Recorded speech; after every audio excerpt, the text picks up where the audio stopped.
আসসালামু আলাইকুম ওরহমতুল্লাহ। 10 মিনিট মাদ্রাসায় আপনাকে স্বাগতম। আজ আমরা মহানবী সাল্লাল্লাহু আলাইহি ওয়াসাল্লাম কেন 11টি বিয়ে করেছেন সে সম্পর্কে জানব।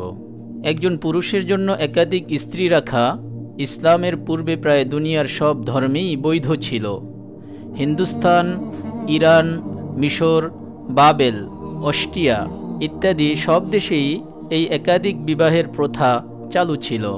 এক প্রসিদ্ধ ইসাই পাদ্রী মিস্টার ডিওন পুর্টো একাধিক বিবাহের সমর্থনে ইনজিল শরীফ থেকে অনেক প্রমাণ দেওয়ার পর লিখেন, এসব দলিল দ্বারা এটাই বুঝে আসে একাধিক বিবাহ শুধু পছন্দনীয় নয়, বরং এর মাঝে আল্লাহ তাআলা বিশেষ বরকত রেখেছেন।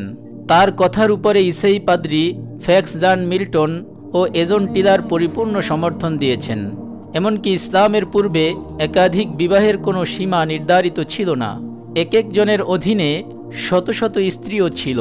বর্তমান বাইবেলের মাধ্যমে জানা যায় হযরত সুলাইমান আলাইহিসসালাতু ওয়াসসালামের অনেক স্ত্রী ছিল।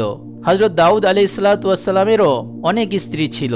হযরত ইব্রাহিম আলাইহিসসালাতু ওয়াসসালামের 3 জন স্ত্রী, ইয়াকুব আলাইহিসসালাতু ওয়াসসালাম ও মূসা আলাইহিসসালাতু ওয়াসসালামের 4 জন করে স্ত্রী ছিল। আর ঈসাই পাদ্রীরাও একাধিক বিবাহে অভ্যস্ত ছিল। কুস্তুনতানিয়ার বাদশাহ এবং তাদের অনুসারীরা একাধিক বিবাহে অভ্যস্ত ছিল। হিন্দুদের প্রসিদ্ধ ধর্মগুরু মানুজিও একাধিক বিবাহের সমর্থন দিয়েছেন। হিন্দুদের অন্যতম বড় ধর্মগুরু শ্রীকৃষ্ণ একাধিক বিবাহ করেছেন। ইসলামের প্রাথমিক যুগেও এই প্রথা ছিল। কোনো কোনো সাহাবা ইকরামের অধীনে 10 জন স্ত্রীও ছিল। কিন্তু যখন একাধিক বিবাহের দ্বারা স্ত্রীদের হক নষ্ট হতে লাগলো, তখন আল্লাহ রাব্বুল আলামিন এই একাধিক বিবাহের প্রথাকে সীমিত করে শর্ত সাপেক্ষে একত্রে 4 জন স্ত্রী রাখার বিধান দিয়েছেন। সব স্ত্রীর হক যথাযথভাবে আদায় করতে হবে। যদি কোনো স্ত্রীর হক আদায় করতে না পারে অথবা কারো প্রতি জুলুম হয়ে যাওয়ার সম্ভাবনা থাকে, তাহলে একের অধিক বিবাহ করা সম্পূর্ণভাবে নিষেধ। এই হুকুম আসার পর যেসব সাহাবা ইকরামের অধীনে একাধিক স্ত্রী ছিল, তারা 4 জনকে রেখে বাকি সবাইকে তালাক দিয়ে দিয়েছেন। হাদিসে উল্লেখ রয়েছে হযরত গাইলান রাদিয়াল্লাহু তাআলা আনহু ইসলাম ধর্ম গ্রহণ করেছেন। তখন তার অধীনে 10 জন স্ত্রী ছিল। রাসূলুল্লাহ সাল্লাল্লাহু আলাইহি ওয়াসাল্লাম আদেশ করলেন, তুমি 4 জনকে রেখে বাকিদেরকে তালাক দিয়ে দাও।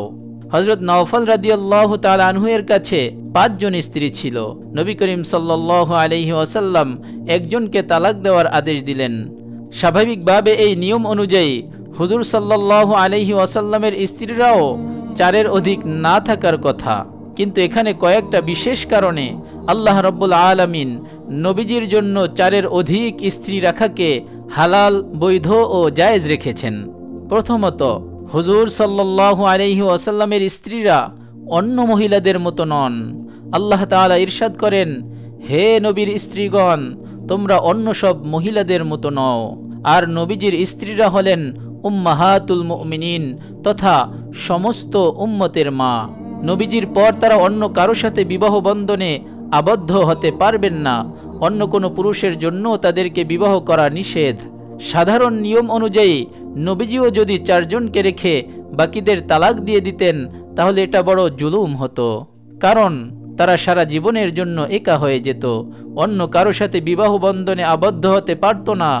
একদিকে মুহাম্মদ সাল্লাল্লাহু আলাইহি ওয়াসাল্লামের মতো এক মহান ব্যক্তি থেকে বিচ্ছেদ হয়ে যেত, যার সংস্রব সব নারী দুনিয়ার সবচেয়ে বড় নেয়ামত মনে করত।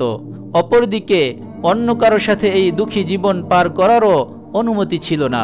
বিশেষভাবে যাদেরকে নবীজি শুধু এই জন্য বিয়ে করেছিলেন যে তাদের স্বামী শহীদ হয়ে গিয়েছিল, তাদের কষ্ট দূর করার জন্যই তাদেরকে বিয়ে করেছিলেন। এখন যদি তালাক দেওয়া হয়, তাহলে আরো অনেক বড় কষ্টের কারণ হয়ে যেত। এজন্যই আল্লাহ তাআলার হুকুম হলো 4-এর অধিক স্ত্রী রাখা একমাত্র নবীজির বৈশিষ্ট্য। অন্য কারো জন্য 4-এর অধিক স্ত্রী একসাথে রাখার অনুমতি নাই। দ্বিতীয়ত, রাসূলুল্লাহ সাল্লাল্লাহু আলাইহি ওয়াসাল্লামের পারিবারিক জীবন হলো সমগ্র উম্মতের জন্য দ্বীন ও দুনিয়ার আদর্শ। অনেক এমন মাসআলা আছে যেগুলো নবীজির স্ত্রীদের ছাড়া জানাটা অসম্ভব প্রায়। রাসূল সাল্লাল্লাহু আলাইহি ওয়াসাল্লামের অনেক আচার আচরণ, অভ্যাস, আমলের সাক্ষী হলেন এই সম্মানিতা মায়েরা। অনেক বিষয় এমন আছে যদি তারা বর্ণনা না করতেন তাহলে উম্মতের কাছে অজানাই থেকে যেত। ইসলামের বড় একটা অংশ এই উম্মাহাতুল মুমিনিনদের মাধ্যমে আমাদের কাছে পৌঁছেছে। সাহাবায়ে কেরাম রাদিয়াল্লাহু তাআলা আনহুম কখনো কখনো কোনো মাসআলার সমাধানের জন্য তাদের শরণাপন্ন হয়েছেন।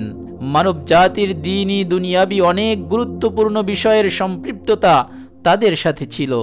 এই বিবেচনায় 10-11 জন স্ত্রীও অনেক কম, কারণ ইসলামের অনেক গুরুত্বপূর্ণ বিষয়ের সমাধান দুনিয়ার মানুষের কাছে তারা পৌঁছে দিয়েছেন, যেগুলো তাদের ছাড়া জানা অসম্ভব ছিল প্রায়। এই বিষয়গুলো সামনে থাকার পরেও সুস্থ মস্তিষ্কের কোনো মানুষ কি একথা বলতে পারে যে মহানবী সাল্লাল্লাহু আলাইহি ওয়াসাল্লাম খাহিশাতে নফসানির তাড়নায় একাধিক বিবাহ করেছেন? এরপরেও যারা না জানার কারণে এমনটি বলতে চায়, তাদের উচিত বিষয়টা মনে রাখা আরবের কাফেররা মহানবী সাল্লাল্লাহু আলাইহি ওয়াসাল্লামের বিরোধিতায় লিপ্ত ছিল, বিভিন্ন ধরনের অপবাদ দিয়েছে, হত্যার ষড়যন্ত্র করেছে, মিথ্যাবাদী বলেছে, পাগল বলেছে। এই নববী সূর্যের গায়ে দাগ লাগানোর জন্য সব ধরনের ষড়যন্ত্র করে অবশেষে নিজেরাই লাঞ্ছিত ও অপমানিত হয়েছে। কিন্তু কোনো কাফের কি কখনো খাহেশাতে নফসানি অথবা নারী বিষয়ে কোনো অপবাদ দিয়েছে? না, কখনো না। ইতিহাস সাক্ষী নবীজিকে এমন অপবাদ দেওয়ার দুঃসাহস তারা দেখাতে পারেনি। এখানে এসে স্বয়ং অপবাদেরও পা পিছলে গেছে। আর যদি কাফেররা সামান্য পরিমাণও সুযোগ পেত, তাহলে এটাকে আরো বহুগুণ বাড়িয়ে দুনিয়াবাসীর সামনে পেশ করত। কিন্তু তারা এত বোকা ছিল না যে বাস্তবতার অস্বীকার করে নিজেদের অবস্থান ক্ষুণ্ণ করবে। কেননা হুজুর সাল্লাল্লাহু আলাইহি ওয়াসাল্লামের সম্পূর্ণ জীবন মক্কাবাসীর সামনেই ছিল। তারা তো স্বচক্ষে দেখেছে যৌবনকালের বড় একটা অংশ শুধু একাকিত্ব ও মাওলা পাকের ধ্যানমগ্ন থেকেই কাটিয়ে দিয়েছেন। অতঃপর যখন পবিত্র বয়স 25 বছর হলো, তখন খাদিজা রাদিয়াল্লাহু তাআলা আনহার কাছ থেকে বিবাহের প্রস্তাব আসে। যিনি জীবনের অধিকাংশ সময় অতিবাহিত করে বার্ধক্যের প্রহর গুনছিলেন। 40 বছর বয়স ছিল তার। ইতিপূর্বে 2 স্বামীর বিবাহ বন্ধনে আবদ্ধ ছিলেন তিনি। 2 ছেলে ও 3 মেয়ের জননী। তথাপি তিনি এত ভাগ্যবতী ছিলেন যে নববী দরবার থেকে তার আবেদন ফিরিয়ে দেওয়া হয়নি। জীবনের অধিকাংশ সময় তাকে সাথে নিয়েই কাটিয়ে দিয়েছেন মহানবী সাল্লাল্লাহু আলাইহি ওয়াসাল্লাম।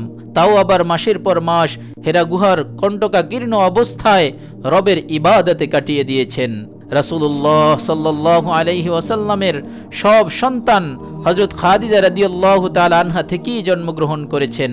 আর খাদিজা রাদিয়াল্লাহু তাআলা আনহার জীবদ্দশায় নবী সাল্লাল্লাহু আলাইহি ওয়াসাল্লাম অন্য কাউকে বিবাহ করেন নাই।